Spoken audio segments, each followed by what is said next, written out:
नमस्कार मित्रों, आपका डॉक्टर आलोक शैंठिया AIRO NDF चैनल पर स्वागत है। बात 10 जनवरी 1949 की। संयुक्त राष्ट्र संघ की स्थापना 1945 में ही हो चुकी थी और 10 जनवरी 1949 वह लैंडमार्क दिन था जब पहली बार संयुक्त राष्ट्र संघ में हिंदी बोली गई। चूंकि विश्व स्तर पर पहली बार वैश्विक मंच पर कहीं से हिंदी बोली गई थी भारत से बाहर, इसलिए 10 जनवरी 1949 को प्रामाणिक दिन मानते हुए 2006 से हम विश्व हिंदी दिवस मनाने लगे। लेकिन हिंदी दिवस तो 14 सितंबर को भी मनाया जाता है। क्या कारण है कि हम हिंदी दिवस तो मना रहे हैं, लेकिन संविधान के अनुच्छेद 343 में आज तक हम हिंदी को राजभाषा भी ढंग से नहीं बना पाए हैं। आपको मालूम है कि हमसे ज़्यादा हमारे हिंदी का सम्मान रूस का एक शासक था, स्टालिन, वह किया करता था। हमारा देश स्वतंत्र हो चुका था। आइए आपको सारी बातें बताते हैं। और हमारे देश में स्वतंत्रता के बाद हम नेपोटिज्म तो नहीं कहेंगे, लेकिन जवाहरलाल नेहरू ने सोचा कि विजय लक्ष्मी पंडित को क्यों ना रूस का उच्चायुक्त बनाया जाए।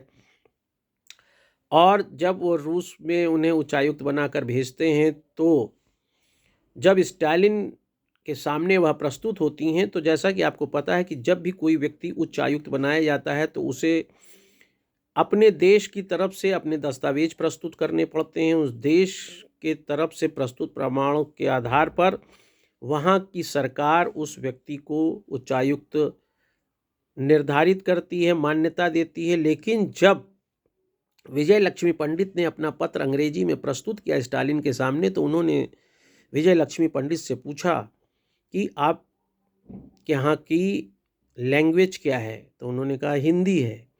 फिर उन्होंने पूछा कि आपके देश के लोग कौन सी भाषा बोलते हैं, तो उन्होंने कहा हिंदी बोलते हैं। यह सुनते ही स्टालिन ने उनका वह पत्र यह कहते हुए वापस कर दिया कि आपको उच्च आयुक्त के रूप में मान्यता नहीं मिल सकती है। आप अपनी भाषा जिसमें देश बोलता है, जहाँ के लोग बोलते हैं, उसमें जब पत्र लेकर आएंगी तभी आपको उच्चायुक्त माना जाएगा। और यह सुनने के बाद विजय लक्ष्मी पंडित को फिर से भारत वापस आना पड़ा और भारत सरकार के माध्यम से उन्होंने जो पत्र अंग्रेजी में ले गई थी उसको हिंदी में कन्वर्ट कराकर, परिवर्तित कराकर जब वह फिर रूस में लेके गई, तब स्टालिन ने उनको उच्चायुक्त की मान्यता दी। कितनी अजीब सी बात है कि स्टालिन ने इस बात को स्थापित किया कि नहीं, जिस देश के हो उस देश की भाषा में ही तुम्हें बात करनी पड़ेगी। लेकिन हम सभी लोग भारत के होकर भी हिंदी में बात करना दोयम दर्जे का समझते हैं। और अगर बहुत सीधे रूप से कहूँ तो अगर हिंदी में आप बात कर रहे हैं तो लोग ही आपको दोयम दर्जे का समझ लेते हैं, मानते ही नहीं हैं कि आपको कुछ आता जाता होगा। इससे बड़ा अपमान शायद वर्तमान परिस्थिति में हिंदी का और कोई हो नहीं सकता। फिजी एक ऐसा देश है जहाँ की राष्ट्रभाषा हिंदी है। वो बात अलग है कि गिरमिटिया कानून के अंतर्गत जो गुलाम भारत के भेजे गए थे फिजी में और वो कालांतर में वहीं बस गए, उनके कारण हिंदी वहाँ की सर्वोच्च भाषा बनती चली गई और इसलिए वहाँ की राष्ट्रभाषा बन गई। लेकिन कितनी दुख की बात है कि एक देश की भाषा हिंदी बन गई, लेकिन अपने ही देश में जहाँ हिंदी पैदा हुई वहाँ पर वह न तो राष्ट्रभाषा तो बनी ही नहीं, राजभाषा में भी उसे कितनी एड़ियाँ घिसनी पड़ रही हैं। जबकि संविधान के अनुच्छेद 343 में यह साफ साफ लिखा था Hindi shall be official language. Shall be का प्रयोग इसीलिए किया गया था कि अनिवार्य रूप से हिंदी का प्रयोग किया जाएगा। लेकिन ऐसा नहीं होता है। अगर आप IAS की परीक्षा भी दे रहे हैं तो उसमें आपको अनिवार्य रूप से हिंदी का एक पेपर पास करना ज़रूरी है, जो यह बताता है कि प्रशासनिक सेवा में आज भी उपनिवेशवाद चल रहा है। हिंदी को वह मान्यता नहीं है जो अंग्रेज़ी को है। और वैसे तो चाहे ऑक्सफोर्ड यूनिवर्सिटी उठा के देख लीजिए, इसमें 20,000 से ज़्यादा शब्द हिंदी के शामिल कर लिए गए हैं। चाहे वॉइस ऑफ रसिया हो, चाहे वॉइस ऑफ अमेरिका हो, चाहे वॉइस ऑफ जर्मनी हो, चाहे BBC लंदन हो, ये वो सारे हिंदी में चलने वाले कार्यक्रम हैं जिनमें सबसे ज़्यादा लोगों के द्वारा सुने जाने वाले कार्यक्रम होते हैं।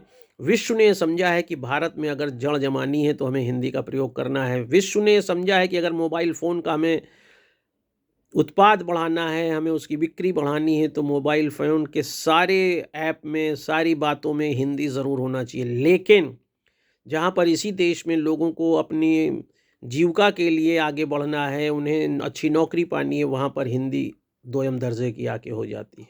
और यही कारण है कि आप देखिए यूपी बोर्ड से चलने वाले जितने स्कूल कॉलेज हैं वह करीब करीब खंडहर में बदल गए हैं, लेकिन सीबीएसई बोर्ड आईसीएसई बोर्ड से चलने वाले स्कूलों के माला माल हो गए हैं, क्योंकि अब कोई हिंदी भाषी माध्यम से पढ़ाने स्कूलों में पढ़ाना ही नहीं चाहता। यही इस बात का प्रमाण है कि हम बोलने में तो हिंदी को बढ़ावा दे पाए हैं, लेकिन भाषा के रूप में हिंदी को हमने भी बढ़ावा नहीं दिया है।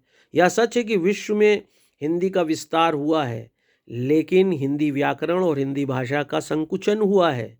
यह सच है कि हिंदी सिनेमा के कारण और विश्व भर में भूमंडली के कारण विश्व भर में रहने वाले भारतीयों ने हिंदी पिक्चर को पूरे विश्व में फैला दिया है, लेकिन उन्होंने स्वयं उस देश में रहते हुए वहाँ पर हिंदी के व्याकरण, हिंदी भाषा में न काम किया है, न उसका प्रचार किया है। और ऐसी स्थिति में आज 10 जनवरी 2024 को जब हम विश्व हिंदी दिवस मना रहे हैं, तो हमको इस बात का ध्यान रखना चाहिए कि हम कितना हिंदी का प्रचार कर रहे हैं। क्या हम वास्तव में हिंदी बोलने वाले को सम्मान देते हैं? क्या हम यह मानते हैं कि वह भारतीय संविधान का सम्मान कर रहा है? अगर हम किसी हिंदी बोलने वाले के प्रति दुर्भावना रखते हैं, उसे दोयम दर्जे का समझते हैं, उसे पढ़ा लिखा बहुत नहीं मानते, तो यह सच मानिए कि आप उसके मानवाधिकार का हनन कर रहे हैं, उसके गरिमापूर्ण जीवन का हनन कर रहे हैं, जबकि ऐसा होना नहीं चाहिए। एक छोटी सी बात जाते जाते मैं आपको और बता दूं कि यदि किसी व्यक्ति ने आपको अंग्रेजी में पत्र लिखा है और लास्ट में सिग्नेचर हिंदी में किया है, तो राजभाषा अधिनियम के अंतर्गत जो नियम बनाए गए उसमें यह आपके लिए अनिवार्य रूप से है कि हस्ताक्षर जिस भाषा में किया गया उसी में पत्र का जवाब दिया जाएगा। अगर पूरा पत्र अंग्रेजी में लिखा है लेकिन किसी व्यक्ति का हस्ताक्षर हिंदी में है, तो पत्र का जवाब प्रशासनिक स्तर पर या राज्य के स्तर पर या किसी अन्य कारणों से किसी एजेंसी द्वारा हिंदी में ही दिया जाएगा। लेकिन अगर कोई पत्र पूरा हिंदी में लिखा और आपने हस्ताक्षर अंग्रेजी में कर दिया है, तो पत्र का जवाब अंग्रेजी में ही आएगा, क्योंकि हस्ताक्षर करने के आधार पर यह माना जाता है कि इस व्यक्ति को इस भाषा का सम्यक ज्ञान है। अब आप इस त्रुटि पर विचार करिए कि कहीं आप अंग्रेजी में हस्ताक्षर करने के कारण हिंदी के विरुद्ध काम तो नहीं कर रहे हैं, आप स्वयं हिंदी को गिराने का काम तो नहीं कर रहे हैं। और अगर इस बात को आप महसूस कर लेंगे तो आप निश्चित जानिए हिंदी को एक नई दिशा मिलेगी, एक नई दशा मिलेगी, और विश्व में सिर्फ बोली के रूप में हिंदी स्थापित नहीं होगी, एक भाषा और व्याकरण के रूप में हिंदी स्थापित होती चली जाएगी। और इस बात को आप महसूस करिए। कभी कोई गांव वाला जब हिंदी में बात कर रहा हो तो उससे अंग्रेजी बोलकर यह मत समझाइए कि आप उससे ज़्यादा विद्वान हैं। आप देखिए कि उसके बोली जाने वाली हिंदी के शब्दों का मतलब आप समझ पा रहे हैं। अगर आप नहीं समझ पा रहे हैं तो आप अपने देश से दूर हुए हैं, आप अपनी भाषा से दूर हुए हैं, और आपने उस देश की जड़ों को खोखला किया है, कमज़ोर किया है, उसकी संस्कृति को खोखला किया है। और इसके लिए आपको फिर से, जैसे दयानंद सरस्वती ने कहा था, वेदों की ओर लौटो। मैं अखिल भारतीय अधिकार संगठन की तरफ से कह रहा हूँ, अपनी भाषा की ओर लौटिए और अपनी भाषा हिंदी को वास्तविकता में स्थापित करिए। बोल कर नहीं, लिख कर, व्याकरण में हिंदी को स्थापित करिए, ताकि वास्तव में अमृत काल में हम हिंदी को जी तो सकें। और जब भारत विकसित राष्ट्र की श्रेणी में खड़ा हो तो रूस, America, England, Germany, France, Spain, सऊदी अरब, मिस्र, सभी देशों की तरह हम अपनी भाषा को सर्वोच्चता देते हुए हिंदी में सब कुछ कर रहे हों, और यहाँ पर हर सर्वोच्च कार्य करने वाला हिंदी बोलता हो और हिंदी में काम करता हो। यही शुभकामना विश्व हिंदी दिवस पर सभी को। यह वीडियो अच्छा लगे तो इसे दूर तक ले जाइए। अगर एक स्टालिन हिंदी की स्थापना और हिंदी के महत्व को समझ सकता है, जिसे तानाशाह कहते थे, तो हम सब तो भारतीय हैं।